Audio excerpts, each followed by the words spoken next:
Katie Couric's new documentary is called Under the Gun, and you might not be surprised about its point of view on guns, but you may be impressed with her technique. Let's take a look at how she schools a bunch of naive gun advocates on background checks.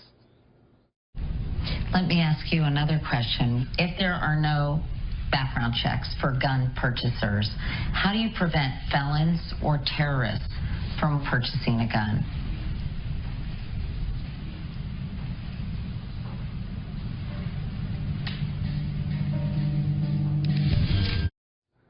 Oh my, wow. That almost 10 seconds of silence speaks volumes about how deceptive Katie Couric is. That little moment never happened. Luckily, the gun advocates recorded audio of the interview themselves and posted it over at Ammo Land, which sounds like a great theme park, but is actually a website. Let's listen and see how long it takes to get an answer.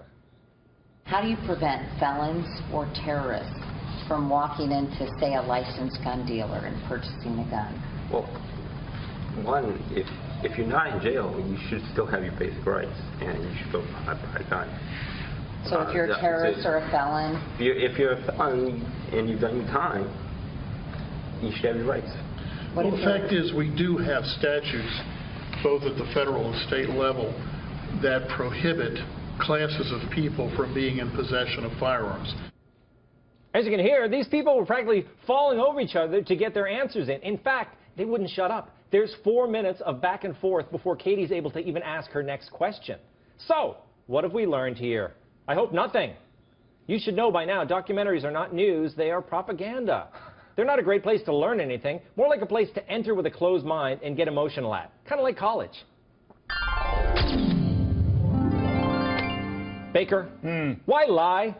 Why create that? You know, she's got plenty of time to make her points. Why cut in fake footage? They can't help themselves. I mean, from the progressive point of view, anybody who wants to own a weapon is an idiot. But not smart enough to understand how the world should work from the Northeast academic elite point of view.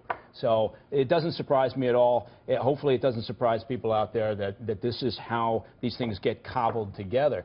As a proud owner of a small arsenal, and also, I take my voice, by the way, Scooter Slugger and Muggsy, to Ammo Land all the time. Yes. And it's great. It is fantastic, you buy isn't turkey it? legs, you walk around, you go to the firing range at Ammo Land. It's a wonderful place to go. It's the happiest place on earth, unlike, Disney and the Disney Corporation. Yeah. It's looking to screw us all over. I was going to make a joke about how a tiny arsenal is his penis, and then I realized he has a gun. And I'm not afraid to use it. And by that, I mean my penis. Sorry. Yeah. Chris, do you want to jump in on this, on all this talk? I am just so offended right now. Do you know Katie Couric? She's an old lady who used to have a morning show. Yeah, she used to be on TV in the 60s or something, right? She was married to David Brooks. The most surprising thing about this story, though, honestly, is that Katie Couric is still on TV. I did not know that. But, I mean, are we really surprised that liberal Katie Couric edited this documentary deceitfully? But doesn't she's got a rep to protect. Why would she do it? Because she's a liberal. That's what liberals do. There you go. But I was surprised that these Second Amendment advocates sat down with her because they should have known she would do this. But good for them for bringing their own recording device and calling her out on this deceitful editing. That was awesome. Joe, would you ever sit down with someone like Katie Couric?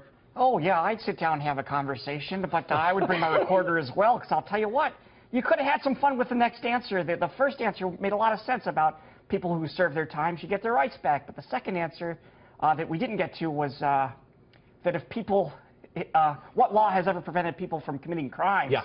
And lots of laws have done that. I would murder people who didn't clean up after their dog if I was allowed to. But I see. But you can't. respect the law. I respect the law. Of course I do. You're a law-abiding citizen. Yeah, that does make sense. I love America. Joe should murder his stylist for giving him a shirt that matches his skin color. He's going on safari. I didn't know he had a stylist like you, Sam.